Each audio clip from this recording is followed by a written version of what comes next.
A terra será de todo devastada e totalmente saqueada, porque o Senhor é quem proferiu esta palavra. A terra pranteia e se murcha, o mundo enfraquece e se murcha, enlanguecem os mais altos do povo da terra.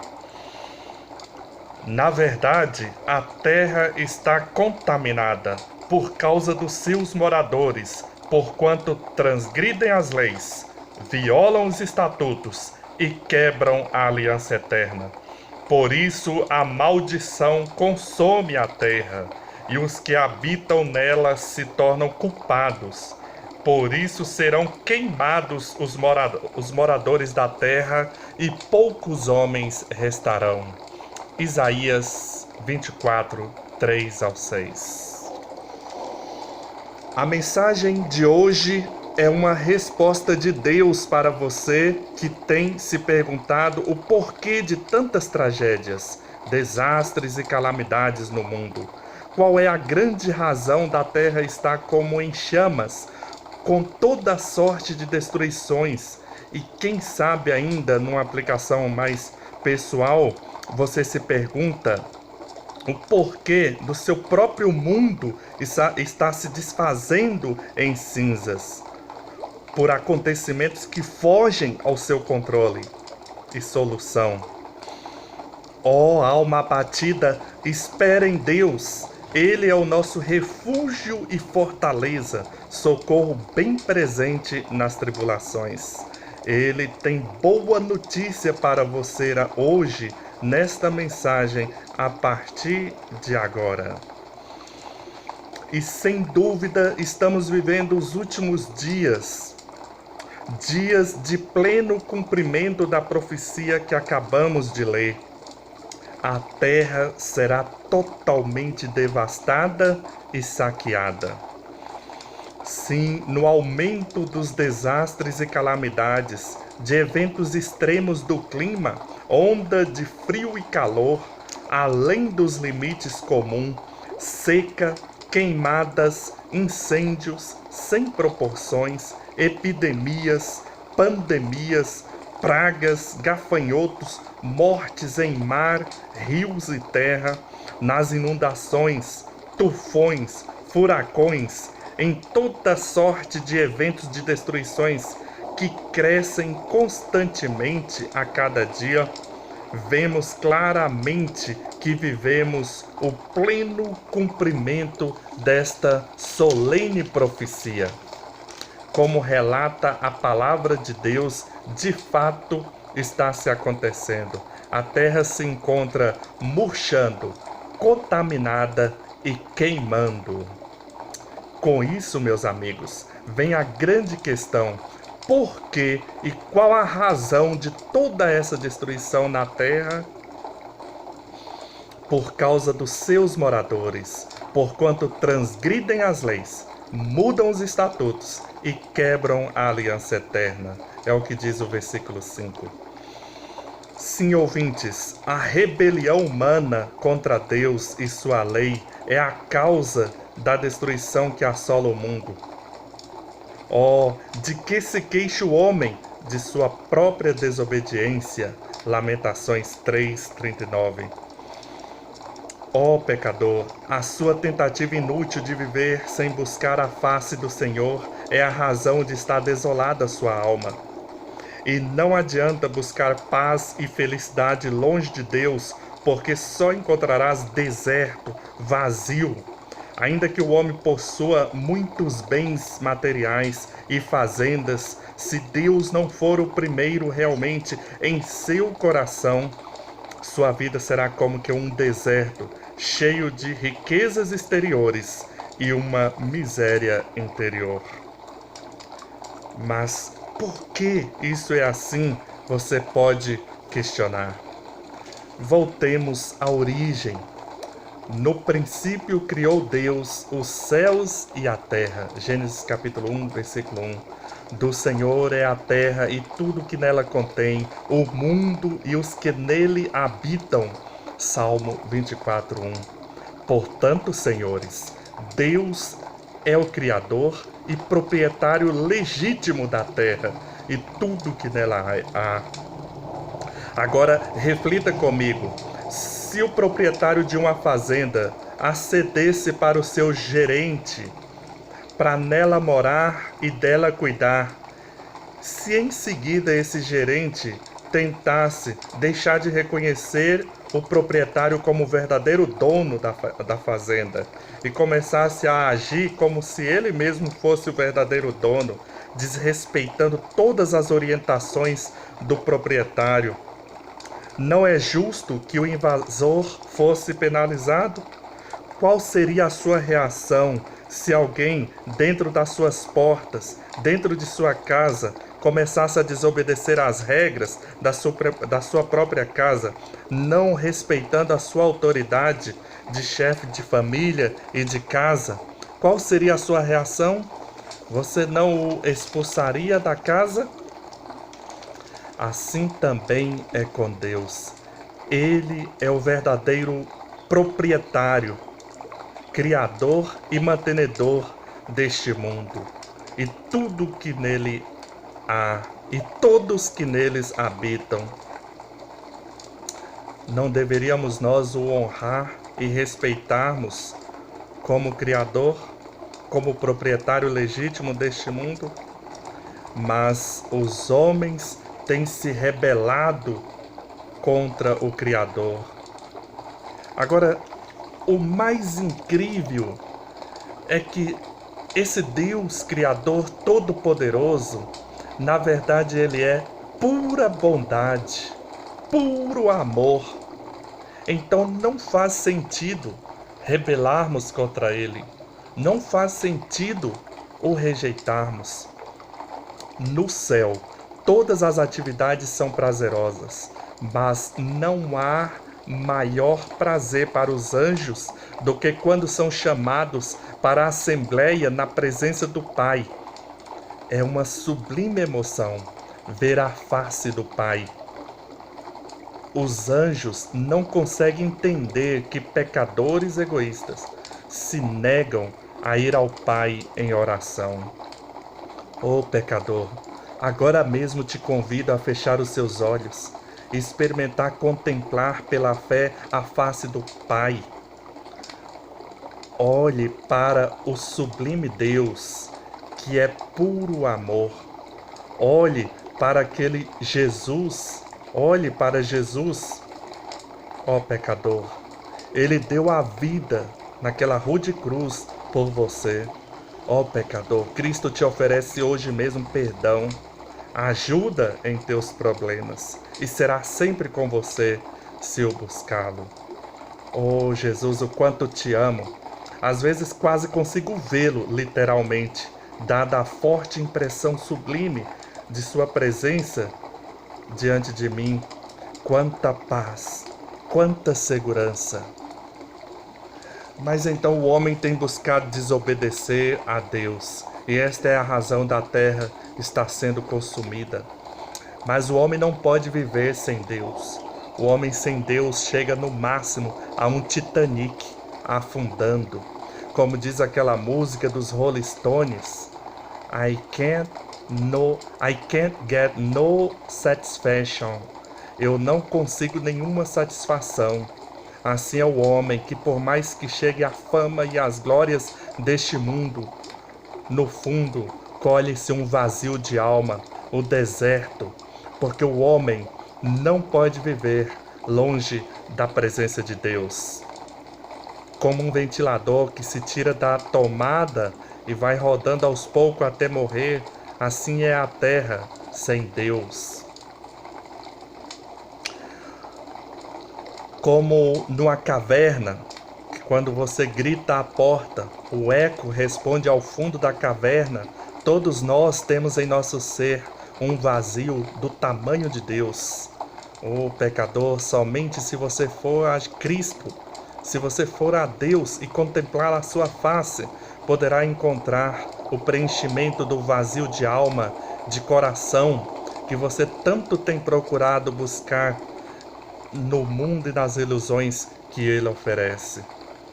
Se o Senhor não edificar a casa, em vão trabalha os que ela edificam. Salmo 127:1. Inútil será levantar de madrugada e repousar tarde. Salmo 127:2. A lei do Senhor é perfeita e refrigera a alma. Salmo 19:7. Sim, os mandamentos de Deus são vida, são refrigério e deleite para o seu povo, mas a humanidade tem buscado destruir, desobedecer os mandamentos de Deus. E eu tenho um irmão de sangue que se chama Josué, e ele costuma dizer: a lei é o modo correto do funcionamento das coisas. Nisso é impossível conseguir o bom praticando o mal, pois aquilo que o homem semear, isso também ceifará. Gálatas 6:7. Deus cuidou de nos revelar através da Bíblia como o homem pode viver em aliança com Ele, os mandamentos de vida e felicidade, a lei do Senhor. Por exemplo, há uma razão positiva e benéfica, saudável em cada um dos 10 mandamentos, conforme se encontra em Êxodo capítulo 20. Não ter outro Deus além do Senhor. Claro, Ele é o nosso Criador, é a fonte do nosso existir, nosso Pai. É um absurdo rebelar contra a fonte, a raiz que me sustenta e me mantém vivo. Os mandamentos de Deus: não furtar, não adulterar, honrar pai e mãe, não cobiçar os pertences do outro. Sim, ó Deus, os teus mandamentos são verdade. Salmo 119:86. Ó, eu sei que o seu mandamento é vida eterna. João 12:50. Por isso que, porque os homens estão quebrando, violando a lei de Deus, a terra está sendo destruída.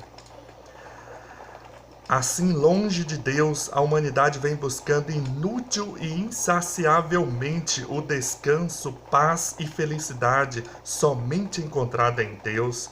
Pesquisas têm demonstrado que o planeta está sendo destruído porque o homem é sobremodo consumista. A desenfreada exploração dos recursos naturais e o excesso de operação industrial, comercial, tem contribuído para levar o planeta ao caos. Agora veja que maravilha.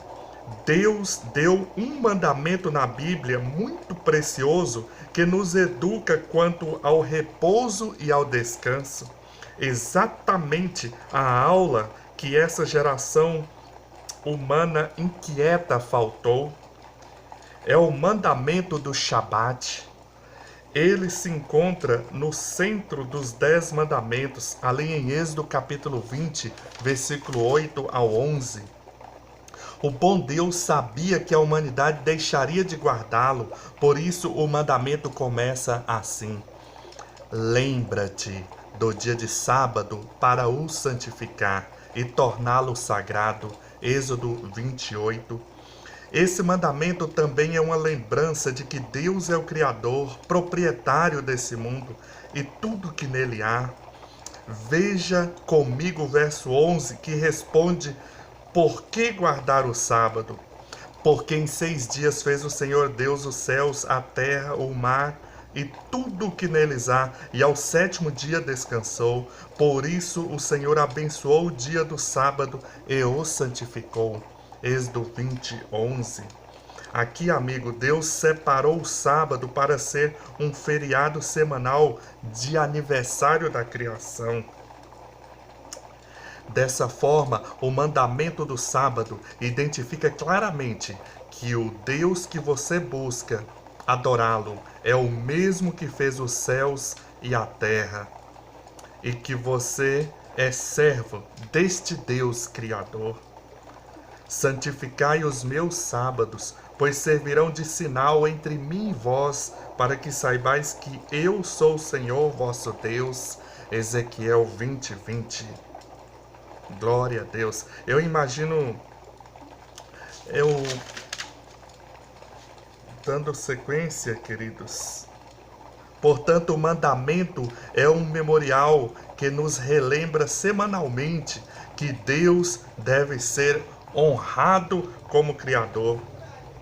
Oh, se desde o início todos guardassem o sábado, ninguém negaria o Deus Criador. Não haveria ateus, nem haveria aqueles que dizem que o homem veio de uma evolução de um parente de um chimpanzé. Todos reconheceriam que Deus é o Criador. Com o mandamento do Shabat, Deus nos ensina uma preciosa lição do repouso, não somente para a família, mas até mesmo para os animais de trabalho. Não farás nenhuma obra, nem tu, nem o teu servo, nem o teu animal. Êxodo 20, verso 10.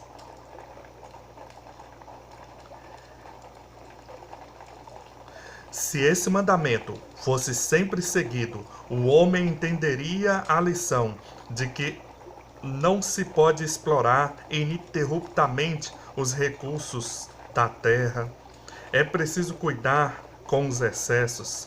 A parada no sábado em si já diminuiria diretamente em muito o excesso e o consumismo que há no mundo. E além disso, indiretamente, por ter fixado na sua mente esse princípio do repouso, o homem seria resolvido quanto ao problema da ambição, da ganância, inquietação, insatisfação de sua alma. E assim ele evitaria excessos em seu trabalho. Sim, amigos, através do mandamento do Santo Sábado, o Espírito de Deus desenvolve nossa confiança em Cristo. Crescemos no ato de esperar em Deus e descansar em Cristo. Ó coração inquieto, ó coração ansioso, se deixares de profanar o sábado, se deixar de cuidar dos teus próprios interesses, no meu santo dia, se chamares ao sábado, santo dia do Senhor, então te deleitarás no Senhor e te farei cavalgar sobre os altos da terra e te sustentarei com a herança do teu pai Jacó, porque foi a boca do Senhor que o disse. Isaías 58, 13 a 14. Cristo não aboliu o Shabat. Esse é um dos maiores enganos que circula em meio aos cristãos. Não penseis que vim revogar a lei, Mateus 5,17. O sábado foi dado por causa do homem, Marcos 2,28. Os judeus haviam distorcido o papel do Shabat, com proibições que Deus nunca tinha pedido. Mas Cristo, quando os corrige, ele não cancela o sábado, apenas esclarece o jeito certo que ele foi dado na origem. Ele não está ali fazendo qualquer mudança, trazendo qualquer orientação nova. Está apenas explicando, esclarecendo o que já era desde o princípio, desde o início. O sábado foi dado por causa do homem. Ou seja, Deus viu que o homem tinha a necessidade dessa parada. Por causa do homem, Deus também criou o Shabat.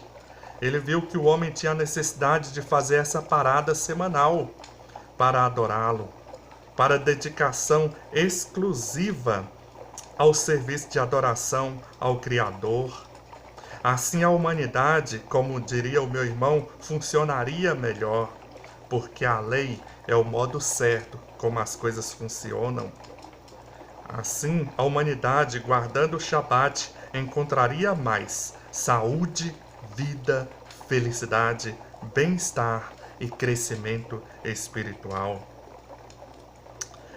Mas o ouvinte pode estar perguntando, não foi Cristo?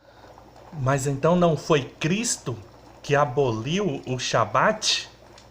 O amigo pode perguntar: não, meu amigo, não. Mateus 5,18. Aquele, pois, que tirar um tio da lei e assim ensinar aos outros, será considerado mínimo no reino dos céus. Foi um anticristo, a besta, que alterou a lei de Deus. E isso estava profetizado em Daniel capítulo 7, verso 25. O livro de Daniel, especialmente a partir do capítulo 2, apresenta os grandes impérios que dominariam o mundo. E falando do último império, que conseguimos identificar na história que seria o Império Romano, de dentro do Império Romano surgiria um poder que a profecia chama de o chifre pequeno, que cuidaria de alterar a lei de Deus. Em Daniel 7,25 nos é dito: e cuidará em mudar os tempos e as leis. E os santos lhes serão entregues por um tempo, 2 tempos e metade de tempo. Esse poder então alterou a lei de Deus. E realmente, quando consultamos a história, encontramos que Constantino, no ano 321, tornou-se obrigatória a observância do domingo em toda a vastidão do seu império. E na sequência, o bispo de Roma, que recebeu do império o poder global, continuou durante toda a Idade Média, exatamente cumprindo a profecia de Daniel 7,25, um tempo, 2 tempos e metade de tempo, que são 1260 anos de supremacia papal, anunciando uma lei alterada. Se você vir o Catecismo Católico Romano, onde fala da guarda do dia, lá nos é dito guardar domingo e festas. Porém, os 10 mandamentos, como estão na Bíblia, em Êxodo capítulo 20, versículo 8, diz: lembra-te do dia do Shabat, do dia do sábado. O mundo tem acompanhado Roma, o mundo tem seguido Roma, mas eu convido o amigo ouvinte a seguir a Jesus, a acompanhar a Jesus. Se me amais, guardareis os meus mandamentos, como eu tenho guardado os mandamentos do meu Pai. João, capítulo 15, versículo 10. Mas os homens têm se rebelado contra o Criador e multiplicado seus pecados. Na verdade, me surpreendo a paciência e a longanimidade de Deus, o Todo-Poderoso que tudo criou, até mesmo o ar que respiramos. Tem suportado pacientemente as mais vis iniquidades dos homens, o escárnio, a blasfêmia, porque Deus não tem prazer na morte do ímpio, e Ele espera que todos os pecadores se arrependam.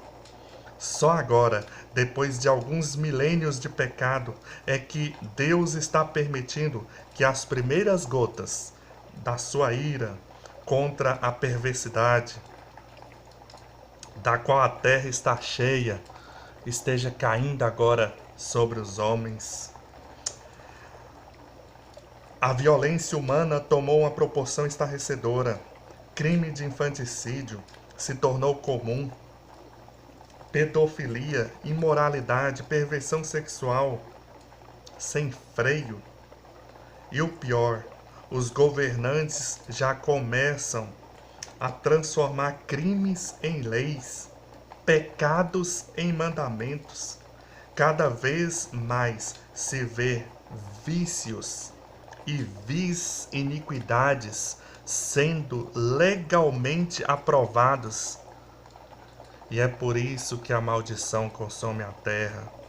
Transgridem as leis, mudam os estatutos e quebram a aliança eterna. Agora, pecadores, os desastres que estão acontecendo no mundo são apenas gotas do juízo de Deus. Ele permite que essas gotas caiam para que, ao menos assim, como um recurso último, haja alguém que se arrependa. Em Apocalipse 7, nos é dito que há 4 anjos segurando os ventos, misericordiosamente segurando os ventos de destruição. Ventos que serão soltos com ainda mais força quando o coração do pecador finalmente estiver selado na rejeição do evangelho de salvação. Aí, pecadores, não haverá mais misericórdia, e nesse tempo haverá os mais pesados juízos sobre a terra. Hoje é o tempo de salvação. Se hoje ouvirdes a sua voz, não endureçais o vosso coração. O cúmulo de uma sociedade transgressora da lei de Deus é quando, juntamente com seu governo, aprovam o pecado como mandamentos. Os 10 mandamentos vão sendo alterados um por leis de homens, e finalmente vão impor o falso sábado. Assim como o sábado será um sinal entre Deus e o seu povo, Ezequiel 20:20, o domingo, o falso sábado, será posto como sinal de Roma, no lugar do verdadeiro sábado, será o sinal da besta. Senhoras e senhores, em breve vai cumprir a profecia de Apocalipse 13, 11 ao 18, que fala de uma segunda besta, que ajudarão a trazer de volta o poder supremo da primeira besta, induzindo o mundo a fazer uma imagem a essa besta e receber o seu sinal. O que significa tudo isto? A primeira besta, meus amigos, é a poderosa Roma, que dominou o mundo no passado e alterou a lei de Deus, perseguindo o povo de Deus como previu a profecia. A cúpula da Igreja Romana recebeu o poder imperial e continuou perseguindo o povo de Deus por toda a Idade Média. Esta é a primeira besta que se encontra na cúpula da Igreja Romana. Daniel e Apocalipse relataram por antecipação a história que coincide com este poder. A segunda besta é uma poderosa nação, um poderoso governo que ascendeu na história com a liderança global, depois que a primeira besta foi ferida. Eu preciso dizer quem é esse governo? Esse governo despontava logo que Roma religiosa foi ferida por ocasião do reinado de Napoleão Bonaparte na Revolução Francesa, quando o Papa invadiu Roma Napoleão invadiu Roma e o Papa foi ferido. Daquele dia em diante, a Igreja Romana perdeu a supremacia do mundo. E naquela época estava despontando uma grande potência mundial, os Estados Unidos da América. Os Estados Unidos da América. Em breve, por pressão popular e das igrejas, o governo americano vai impor um rigoroso decreto de observância nacional do domingo, e em seguida os países do mundo todo serão levados a impor o mesmo decreto. Nesses dias, religião e governo irão se unir numa tentativa inútil de salvar o planeta. E por que inútil? Porque, mais uma vez, o homem vai transgredir a lei de Deus, alterar o estatuto e quebrar a aliança. Vão oferecer a Deus o domingo como se fosse o sábado bíblico. Ó espírito de Caim, Nadab e Abiú, quem vos ensinou fugir da ira vindoura, oferecendo fogo estranho a Deus? Ó raça de víbora, em vão vocês adoram a Cristo, ensinando preceitos de homens. Irão como palha ao fogo inextinguível, a não ser que deixem os seus maus caminhos e se convertam enquanto é tempo, ao Criador. E o decreto dominical global será a porta que trará de volta a supremacia dos governos do mundo por Roma papal. Os perdidos não percebem essa armadilha no evento. O decreto dominical surgiu a primeira vez na velha Roma, religiosa e política. A mesma Roma governou o mundo com cerceamento de liberdade e perseguição aos sábios. E mais uma vez, com a volta do decreto dominical, Roma papal será considerada a que tem maior moral e prestígio para assumir o governo mundial, que tentará livrar a terra do caos.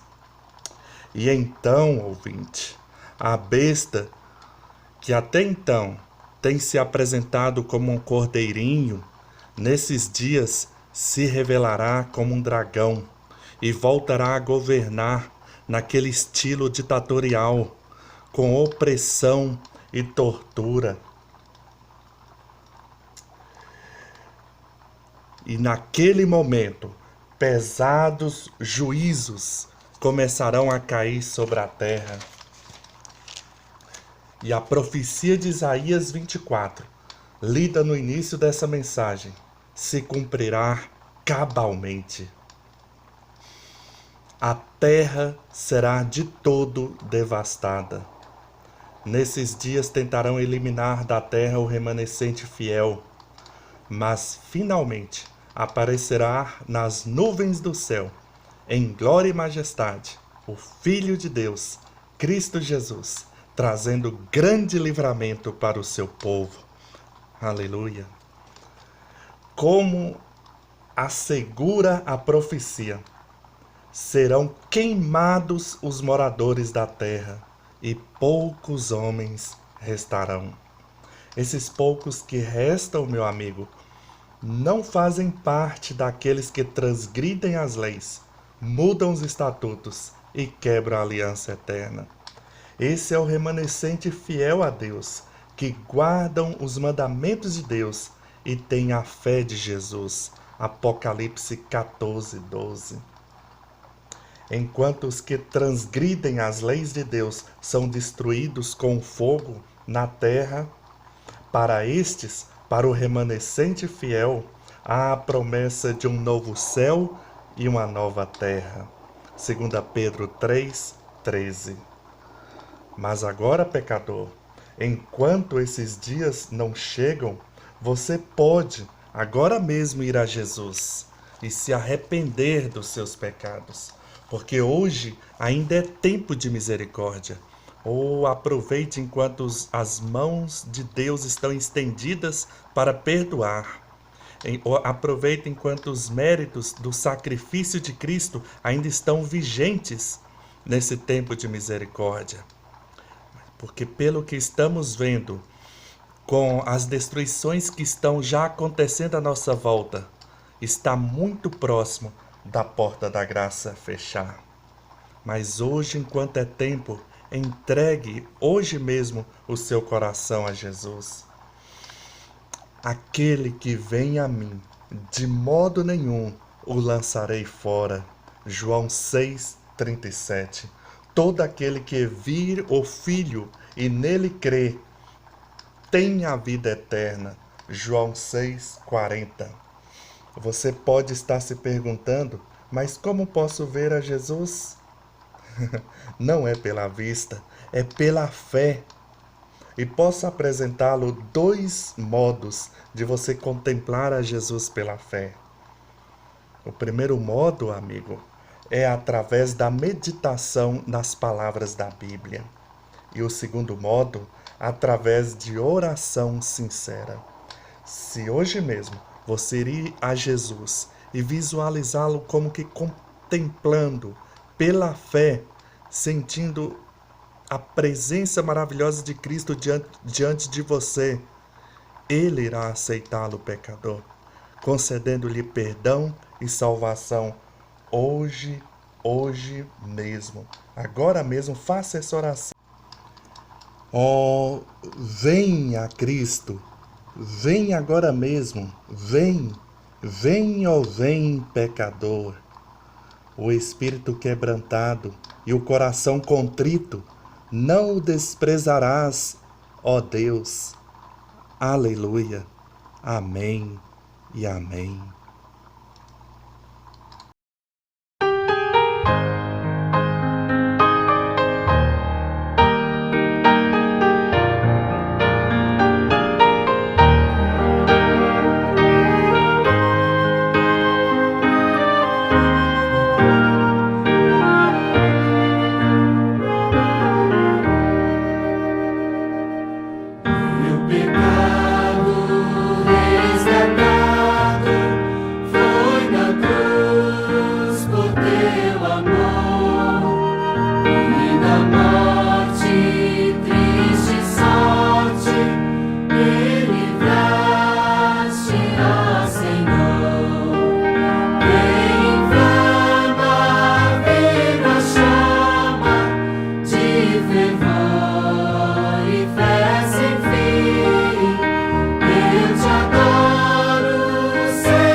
Jesus habita.